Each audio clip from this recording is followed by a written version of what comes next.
गंगाधरो रमणीयजटाकलापम् गौरीन्द्रविभूषितभावभावम् नारायणप्रियमनङ्ग मदारम्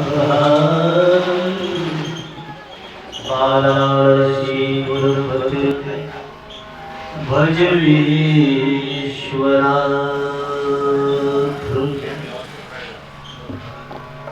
जब लगा नभ में सूरचंद्र जमुना गंगा में पानी बाबा तेरी अमर रहेगी जग में राम कहानी।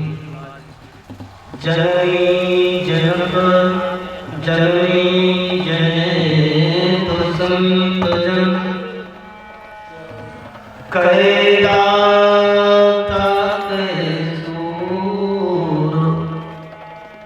दासुत और लक्ष्मी पापन हो कहो तो तीन बचावत देश को संत सती और सूर तीन जावत देश को कायर कपटी था सर कटाकट स्वर्ण भरा गढ़ के दरबार में एक रत्ती ना मिला रावण को मरती बार में। मेरे कहने का तो भक्तों बस एक ही बस सार है श्री राम के स्मरण बिना जिंदगी बेकार है जिंदगी बेकार है। आए हो सत्संग में तो लो हरि का नाम तुम सबको दिवा करेगी जय श्री सीताराम।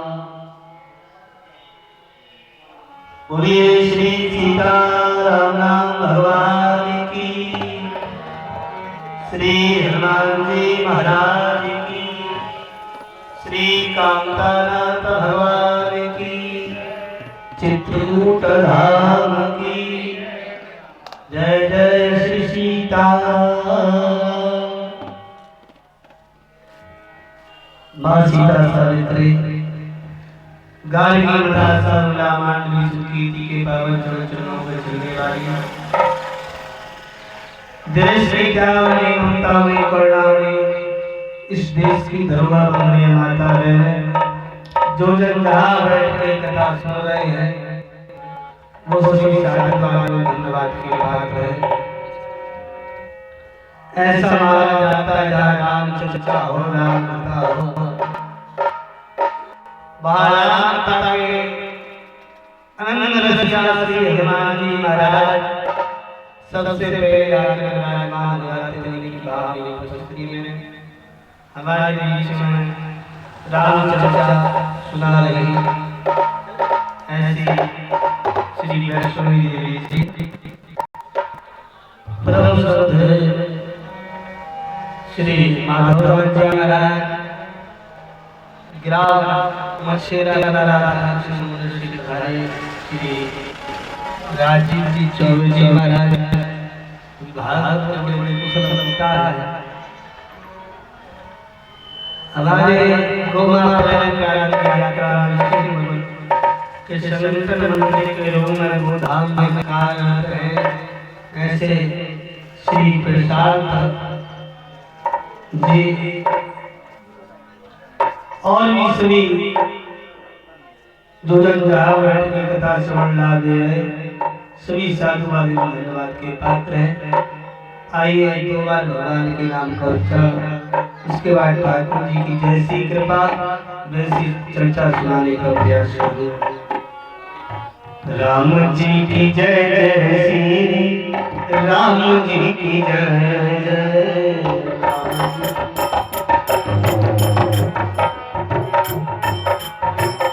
जय श्री राम जय जय श्री राम राजा राम जय राजा राम जय राम भजले राम राम जय राम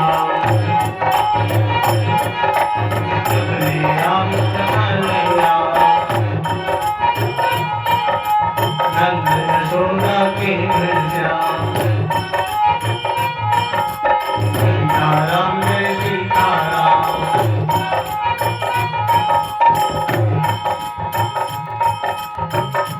श्री सीताराम भगवान की। देखिए कल बड़ी सुंदर विचर्चा श्री रामचरितमानस के माध्यम से बड़ा सुन रहे हैं। आपका गांव स्वयं मेरा तीर्थ स्थान बना हुआ है। ऐसा लग रहा है जैसे कुंभ चल रहा हो। यहाँ की कथा की आवाज, वहाँ की कथा की आवाज, दो दर्शन वहाँ का भागवत हो रहा है। एक तरफ भागवत और दूसरी तरफ राम कथा। एक मरने का ग्रंथ है तो एक जीने का ग्रंथ है। बोलो राम कथा जीना कैसे चाहिए सिखाती है और भागवत कथा मरना कैसे चाहिए सिखाती है। अच्छा सही बात बताओ, आदमी को मरना नहीं आ रहा, मरना किसी को नहीं आता। श्रीमद् भागवत महापुराण में परीक्षित जी महाराज साथ में मरना है, इसलिए इसे भागवत महापुराण करा रहे हैं। धुंधकारी भूत बन गया। क्यों? क्योंकि ना तो राम कथा यदि उसने सुन ली होती तो भूत काय को बनता। क्योंकि देखो प्यारे, ये भारत देश है, भारत देश में कैसे रहना चाहिए ये हमारी संस्कृति बताता है। हमारे यहाँ कहा जाता है चंदन है इस देश की माटी, तपोभूमि राम है, हरवाला देवी की प्रतिमा बच्चा बच्चा राम है। जहाँ सवेरा संग बजाता लोरी का है, हरवाला देवी की प्रतिमा बच्चा बच्चा राम है। जहाँ सिंह बन गए गाड़ी है हरवाला देवी की प्रतिमा बच्चा बच्चा राम है। यहाँ का हरेक व्यक्ति राम करता था। आज तो यहाँ कहानी बनती है, कलयुग में था मार कुंडली और जाऊं तो कहाँ जाऊं, अब हरे हर में रावण बैठा, कितने राम कहाँ से राम। अब देखो अब विचार तुम्हें करना है कि तुम्हें तुम्हारे बच्चों को रावण बनाना है या तुम्हें तुम्हारे बच्चों को राम बनाना है। रावण विद्वान था, 4 वेद 6 शास्त्र मुखाग्रयात थे, वह था रावण। रावण कोई साधारण विद्वान थोड़ी था, जिसे संजीवनी विद्या मुखाग्रयात थी, वह था रावण। जिसके यहाँ भगवान ब्रह्मा वेद पाठ करते थे, वह था रावण। वेद पढ़ई मेरी संगो समीत पुजावन रावण सोन। भगवान ब्रह्मा वेद पढ़ते थे रावण के दरबार में, भगवान शंकर पूजन करवाने टाइम से पहुंच जाते थे, 1 मिनट लेट नहीं होते थे। किसी ने कहा शंकर जी तुम तो देव नहीं महादेव हो, तुम्हें किस चीज का डर है? बोले एक ही चीज का डर है। बोले क्या? बोले रावण हमारे घर ना आ जाए। इस चीज का डर है कहाँ? ये आता तो करता क्या है? करता क्या? कहता है गुरु जी इतना दो, और नहीं दिया तो शीश काटना शुरू कर देता है। और नंबर 1 का शीश हो तो ठीक है, नंबर 1, नंबर 2, नंबर 3 ये तो लाइन लगा देता है। अच्छा सही बात बताओ, कोई किसी के घर जाए और खून खराबा करे तो तुम्हें अच्छा लगेगा? बोलो भाई, ये बाबा पहुंच जाएंगे भाई 1 लाख निकाल पटेल नहीं तो नहीं मानूंगा, तो तुम भी कहोगे ले जा भाई, है कि नहीं? महात्मा जी किसी के घर जाके ऐसे ही रावण क्या काम है? रावण कहता है गुरु जी से, गुरु जी इतना दो, और यदि नहीं दोगे तो मैं शीश काट दूंगा। और रावण फूल नहीं चढ़ाता, तो क्या चढ़ाता है रावण? रावण सिर चढ़ाता है। भगवान शंकर के ऊपर बील पत्नी रावण नहीं चढ़ाई, जल नहीं चढ़ाया। रावण ने तो शीश काट काट के चढ़ाए, और रावण विद्वान बहुत है लेकिन विद्यावान नहीं है। एक दिन कैलाश पर्वत पे गया और जाकर कैलाश पर्वत को उखाड़ना प्रारंभ किया। किसी ने कहा क्या कर रहे हो? बोले गुरु जी को प्रणाम कर रहे हो। ऐसा कैसा प्रणाम? प्रणाम तो तब होता जब तुम जाके गिर जाते हो, गुरु जी ऊपर उठाते। तो मेरे कहने का अर्थ ये है कि आज राम कथा आदमी को जीना कैसे चाहिए ये सिखाती है, और भागवत यही सिखाती है कि मरना कैसे चाहिए। पूरी कथाएं मरने की हैं भागवत में। और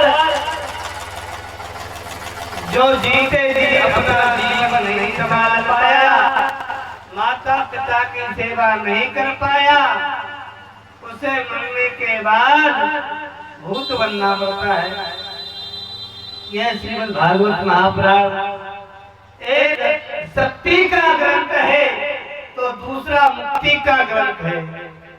राम जो अयोध्या छोड़ के निकले और आज जंगलों में भटकते हैं राम। और यदि वह सोचते भाई हम इतने बड़े पटेल के राजा के बेटे हैं, अपना भवन छोड़ के नहीं जाएंगे, तो क्या वो जंगल में रह सकते थे? क्या जंगल में नहीं रह पाते। जंगल में कौन है? पहले गुरु रह गए, गुरु के रह गए पढ़न बुराई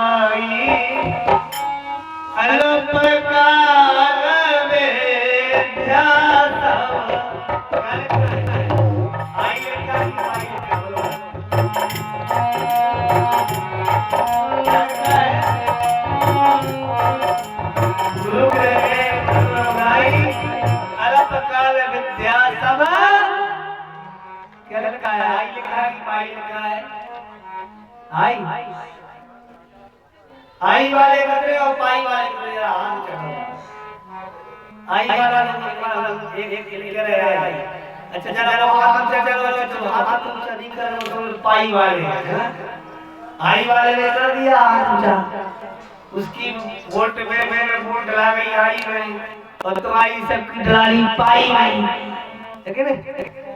लेकिन देखो रामचरितमानस में लिखा है गुरु गिर गए पढ़न रघुराई अल्पकाल ध्यान आई।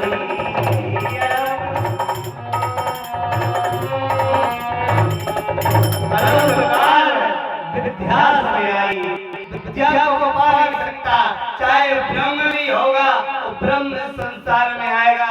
यदि वह विचार करेगा कि मैं विद्या को पा सकता हूँ, तो वह पाने में सामर्थ्य नहीं है।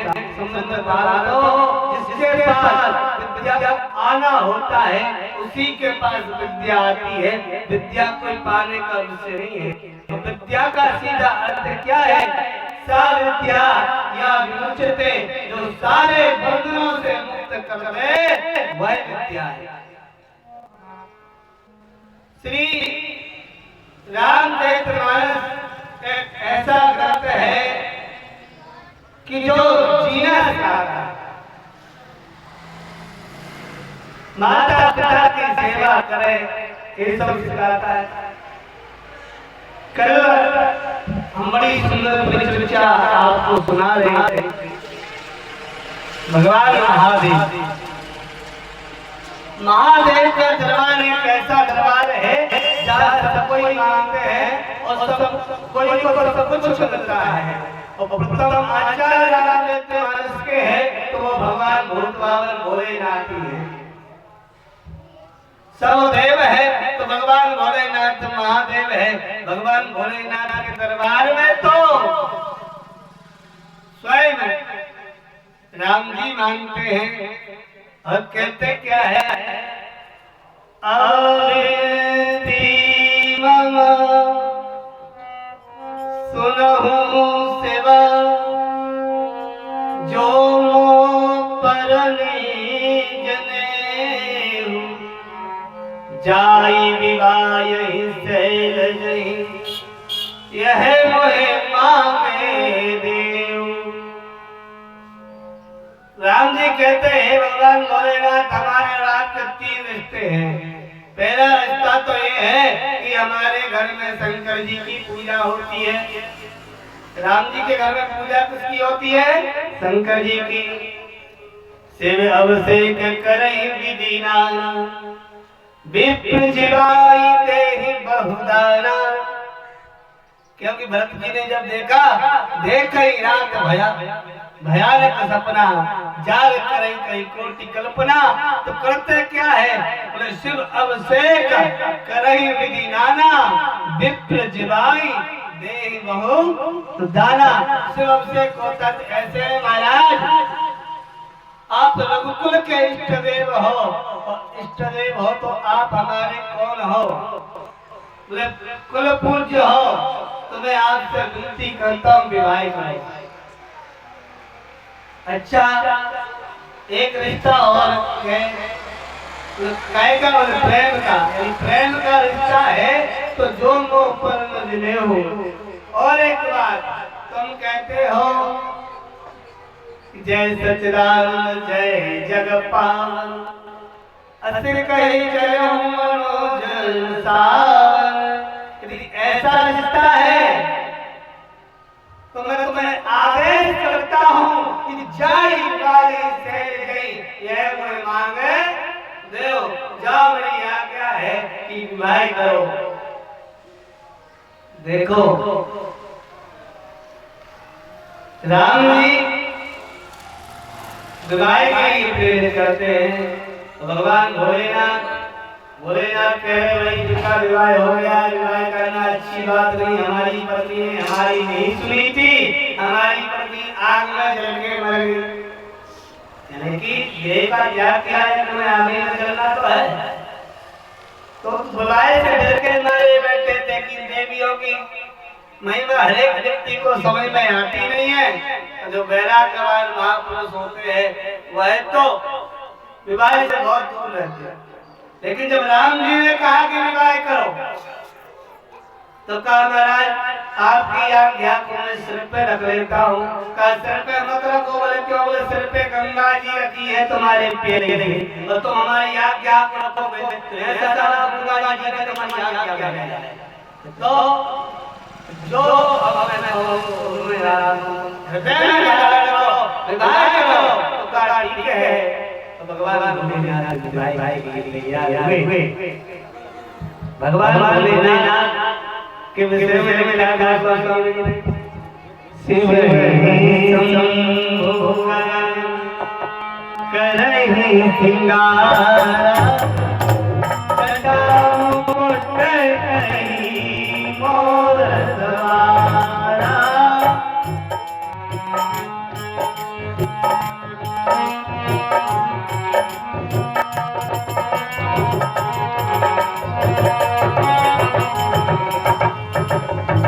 शिवई सर्वमंगल निर्णय सिंगारा।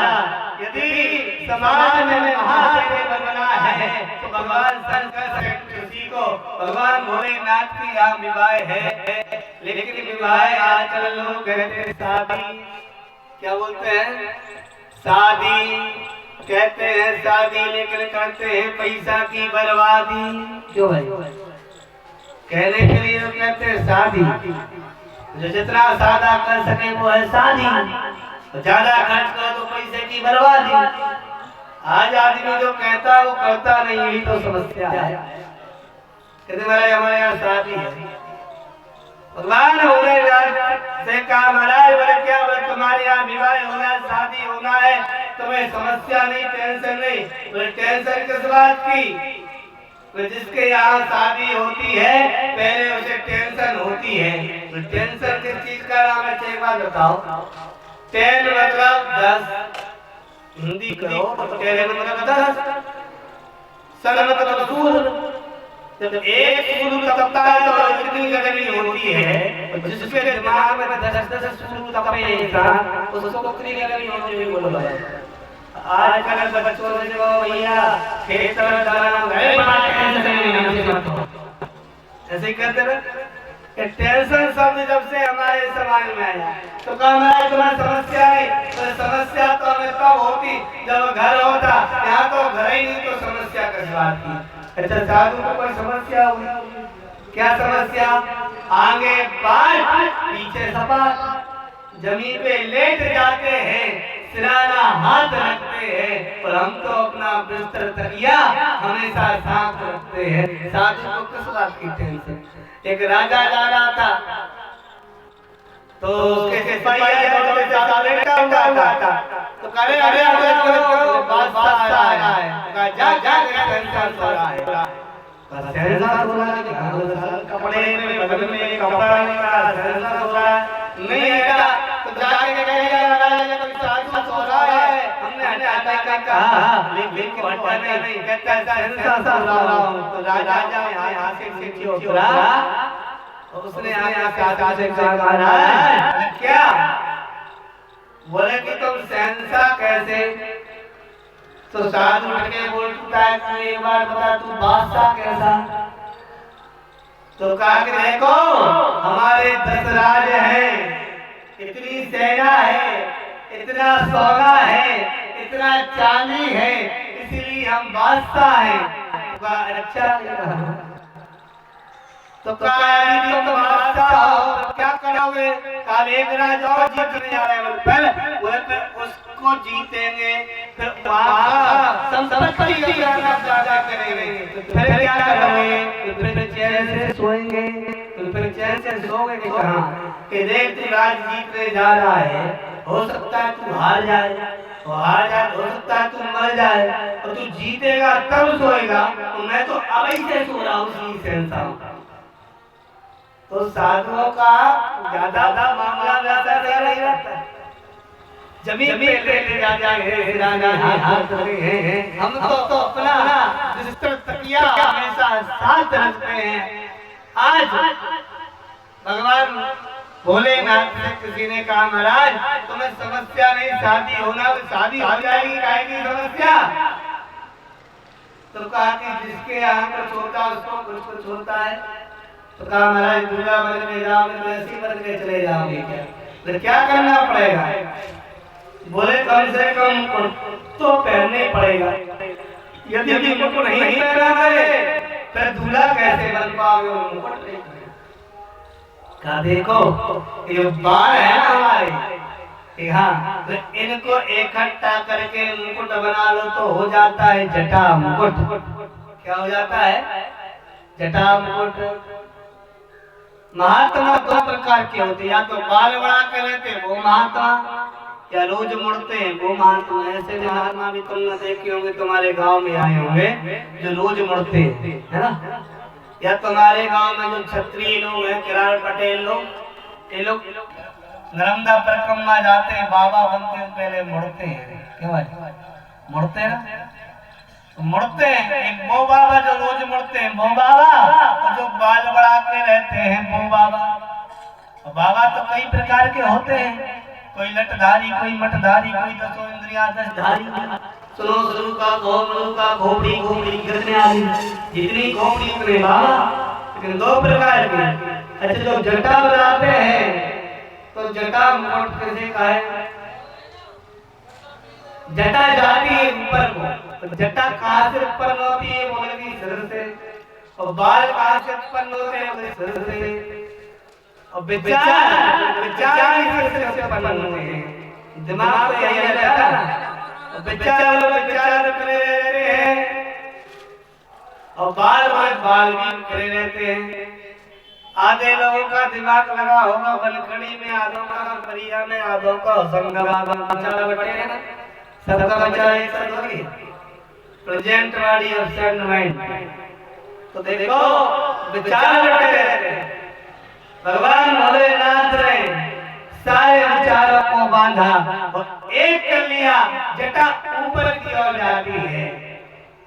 नाता एक राम जी से सारे नाते छोड़ दे। रिश्ता एक राम जी से सारे रिश्ते छोड़ दे।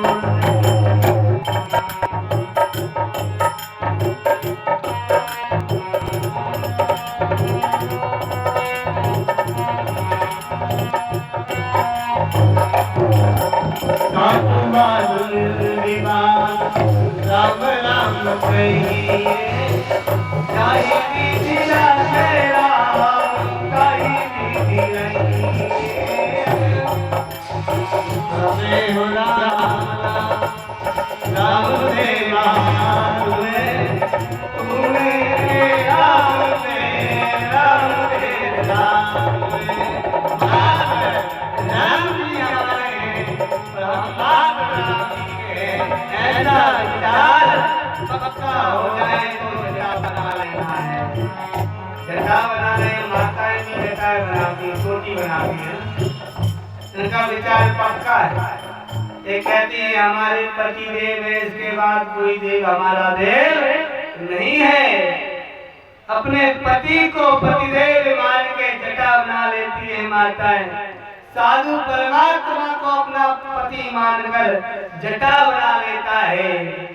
और एक महात्मा वो होते हैं जो मुड़ते हैं, रोज मुड़ते हैं। एक हमारा चेला रहता था, रोज मुड़ता था।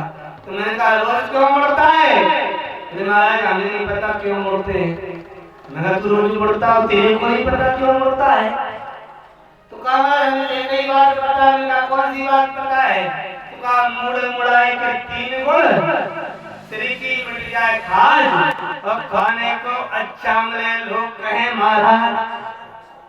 हम तो इसलिए मुड़ते हैं कि लोग महाराज कहते हैं, खाने को चकाचक मिलता है। अच्छा, तो मुड़ने का कारण ये तो ही है। मुड़ने का कारण तो ये है कि जग में थे, जगदीश की ओर मुड़ गए। संसार में थे, ईश्वर की ओर मुड़ गए। यह मुड़ना आया है तो कुछ कर्म कर जिंदगानी में। संसार में ऐसे रे कमल रहता जो पानी में। परिक्रमा जाते हैं हम तेरे मोटा ढूंढ रहा देखो अगर ठीक है तो किसी की तो नहीं पड़े दवाई डाल। जब एक सब देख रहा था परिक्रमा न हो रहा था। जब परिक्रमा चला गया तो मोबाइल जगह में लगे जा रहा था। मुड़ने का भैया सीधा अर्थ यही है।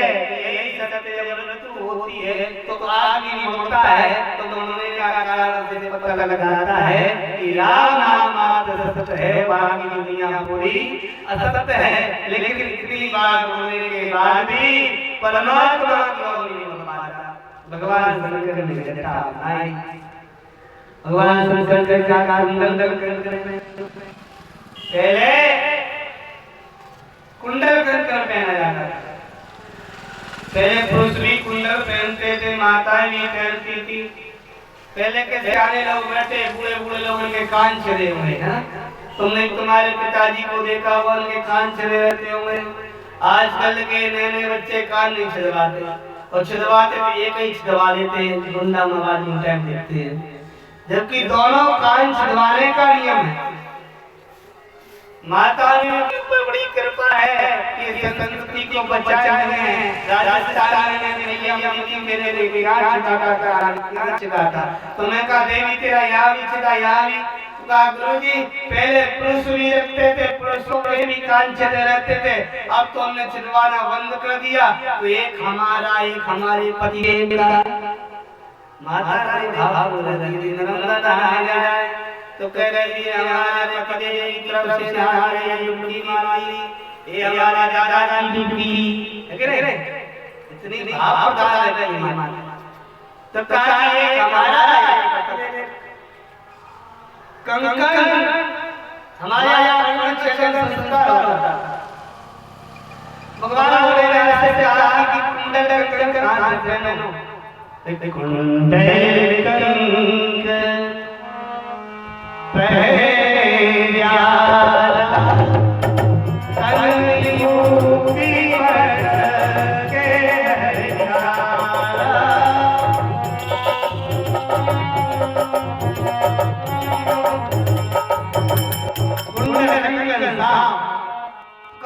सांप और कुंडल में क्या फर्क है?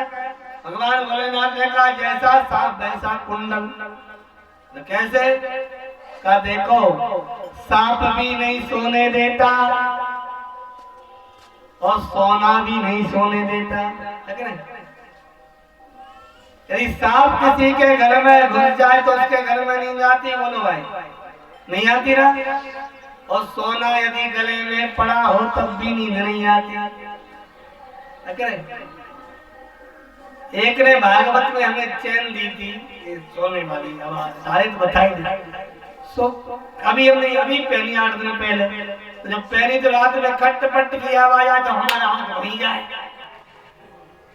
तो जब हमारी ये स्थिति है और माता को भी हमने देखे थी ब्याह शादी में चली जाए और 5-5 तोला का हार डला हो गले में, तो बार बार देखती है कि नहीं है कि नहीं है, होता है कि होता है। तो सोना सोने देते हैं क्या? सोना सोने नहीं देता, सांप भी नहीं सोने देता। और एक बात, सांप के भी पैर नहीं होते और सोने के इसके भी पैर नहीं होते। ममता तू ना गई मेरे मन से, ममता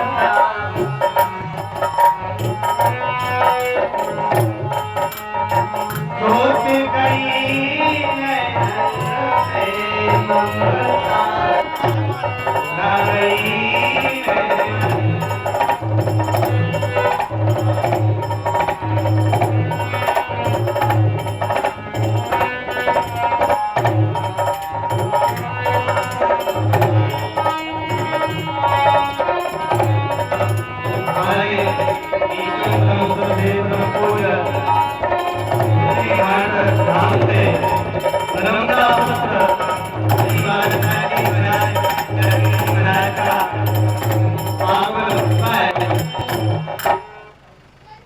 तो देखो प्यारे, जीवन में भांति भांति भोग मिले, अनुभव आलोक मिले, भगवान भोलेनाथ सुख के संजोग मिले, जीवन की वाटी में श्रेयस और नाम मिले, धन और धाम मिले, और नाम नाम मिले तो सब काम मिले माटी में। तो भगवान भोलेनाथ ने सांप का सांप के गले में सांप और हाथ में सांप, कुंडल कंकन पैरे जाला, तन विभूति बट के हरि छाया। कहा महाराज बोले क्या हो गया, तुम दूल्हा होना, दूल्हा होना तो क्या हो गया? बोले पाउडर लगा लो। पाउडर नहीं लगा, तो दूल्हा बनते पाउडर लगाना पड़ता है क्या?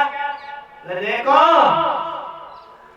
पुरुष जब ही सजता है जब दूल्हा बनता है, तो जीवन भर में तो अपनी पत्नी को सजाता रहता है, तो सज नहीं पाता। और महात्मा काय का पाउडर लगाते, बोलो भाई महात्मा का एक काम करो, बोले क्या, बोले राख लगी है, वो राख ले आओ और इसको हमें लगा दो। बोले क्यों, बोले हमारा पावर नहीं पावर है। बोले क्यों, बोले कि हम तो एक दिन सबको राख होना है, तो पाउडर लगा के जाते हैं, अच्छे से दूल्हा बन के जाते हैं, वो लड़की वालों को राख लगा के जाते हैं, कहते इतना दो है कि और मैं लड़की वालों को राख लगा नहीं जा रहा, मैंने तो खुद ही ने राख लगा दी, अपने आप को राख लगा के भगवान भोलेनाथ बैठे। और भगवान भोलेनाथ जैसे आगे बढ़े, ऐसे शब्द कितना बढ़िया है, कंडा की राख कितना अच्छा शब्द है, बुंदेलखंडी। जब पैदा नहीं हुए तो मैया कोख में रहा, थोड़े बड़े हो गए तो बोले पावे, थोड़े और बड़े हो गए तो स्कूल में रहा, थोड़े और बड़े हो गए तो घर में बच्चे के लिए मोबाइल में बैलेंस रहा, थोड़े और बड़े हो गए तो बोले विवाह हो गया तो घर में बहू रहा, थोड़ा और समय हुआ तो बोले नाती रहा, पति रहा, थोड़ा और समय हो गया तो बोले बैंक में बैलेंस रहा, क्योंकि बुढ़ापे पे कोई पैसा नहीं देता, और थोड़ा सा समय बीतूगा तो बोले आया वो थोड़ा जब जाने गए तो मैं हो रहा संसार हो रहा। इस बात भगवान शंकर ने समझा और दूल्हा बने तो उन्होंने लगा ली राख, इस बात को अपने मन में रखा। एक दिन सबको राख होना है, जब राख ही होना है तो पहले ही राख लगा लो। भगवान भोलेनाथ ने राख लगा दी और यह विचार किया कि मैंने राख लगा ली, अब किसी और को राख लगाने की आवश्यकता नहीं पड़ेगी। इसीलिए भगवान भोलेनाथ बैठे और जैसे ही बैठे तो सीधे नहीं बैठे, उल्टे बैठे, बैल पे बैठे तो सीधे नहीं बैठे भगवान भोलेनाथ, उल्टे बैठे, क्योंकि बैल धर्म का प्रतीक है और धर्म पे बैठने के बाद यदि जीवन नहीं उल्टा तो फिर प्यारे जीवन कब उल्टेगा। भगवान भोलेनाथ आगे बढ़े, कर त्रिशूल पर डमरू बिराजा, और जैसे ही बारात आगे बढ़ी गांव में हल्ला मच गया कि कैलाश पर्वत से बारात आ रही है, बारात आ रही है, बारात आ रही है। सभी लोग बारात की अगवानी करने के लिए गए, बूढ़े भी गए और बच्चे भी गए, और जैसे ही जाते हैं तो देखा कि ये कैसी बारात है, बोले कैसी बारात है। भगवान भोलेनाथ की बारात का स्वागत तो नहीं करते, क्यों?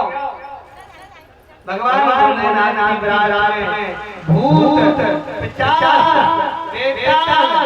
जिन ये सब आ रहे हैं, यही तो सब बाराती है। अच्छा देखो,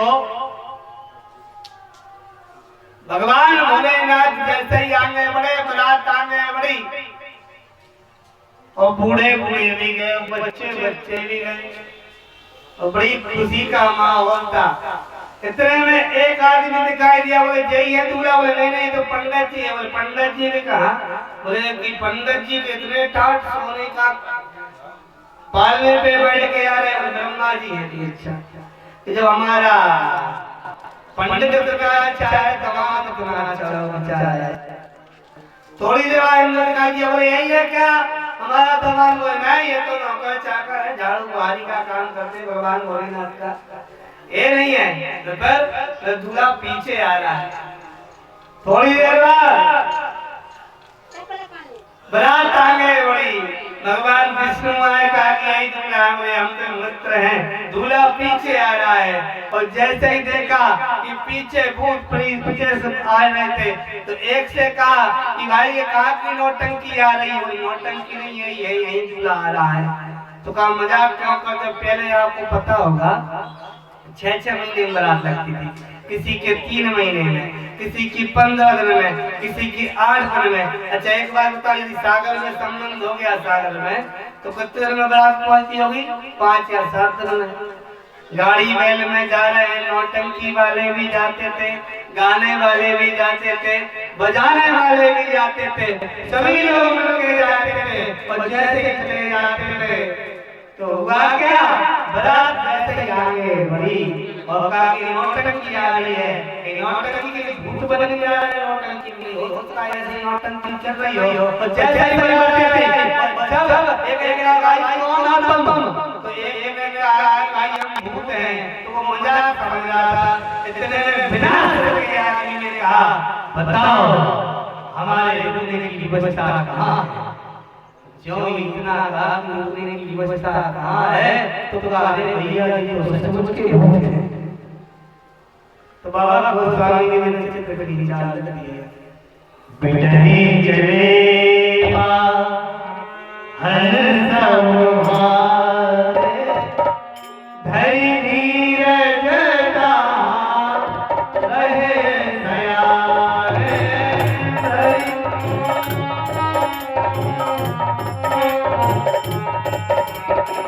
बिटनी चले वाहन संभागे धरि धीरज दयाल क्या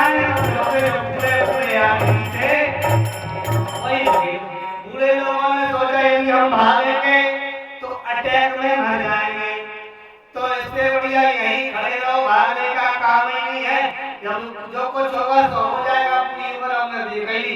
बच्चे भागे, बच्चों ने बड़े बड़े दरवाजे बंद कर दिए। घर वाले कहते क्यों भैया दूल्हा कैसा है, बोले दूल्हा कैसा है, कि कहा बोले जिसे जो बात करना है वो खिड़की से बात करे। दूल्हा नहीं आ रहा, कौन आ रहा है, तो साक्षात यमराज आ रहा है। यमराज आ रहा है यहाँ बारात आगे बढ़ी और उनकी जो राजकुमार है उसके बारे में मैं नासो आरती तुम्हारी संग सुमंगल कामना।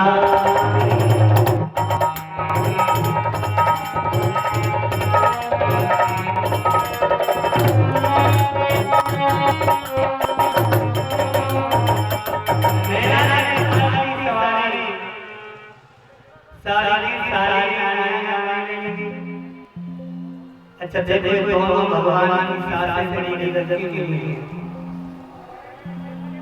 शंकर जी सास का नाम नैना और रानी की सास का नाम सुनैना। जिसकी सखिया सास मांगे मरी जा रही, घरों से यही मोड़े दिन वो प्राण त्यागे रही है, वो है सुनैना। और भगवान शंकर जी सास का नाम नैना और सास सास सास